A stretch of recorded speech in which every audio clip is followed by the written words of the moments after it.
but it looks like the freeze is sticking around. Yeah, the cold temperatures are not going to go anywhere here today. The flurries that you have are eventually going to taper off. Out there right now, you don't see much of them flying on the Syntex Roof Systems camera at the All-American Chevy dealership in Killeen. You did have that snow flurry activity that was really coming down earlier this morning, and even at our station just in the last 30 minutes had a pretty good burst of some snow flurries. But winter radar, again, struggling to pick them up because it's so low to the ground. Still, it is picking up on a couple of returns there over Bell County, and I do think across the entirety of Central Texas, some of us will continue to see some of that flurry activity. One thing is happening, though. You can see a little bit of clearing starting to show up within the cloud cover. I do think that as dry air continues to work into our atmosphere, we may have a couple of peaks of sunshine here later on this afternoon. This is what it looked like this morning in Lampasas, though. Candace sent in that photo. And Evant, you had a dusting of snow on the ground there from Kristen. That's in Coryell County. And then also in China Spring, a dusting of snow on the ground. It was areas west of 35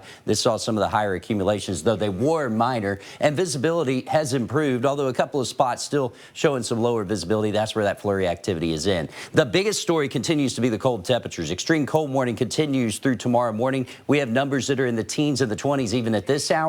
With that north wind, it feels colder. It still feels like it's 1 below currently in Gatesville. So through the rest of the afternoon, you need to stay bundled up. We'll have that potential for flurries probably for the next 2 or 3 hours in some spots. And then later on this afternoon, should be able to top out in the upper 20s, low 30s. It will still feel like the teens. So it will continue to be very cold, and the coldest air settles in overnight.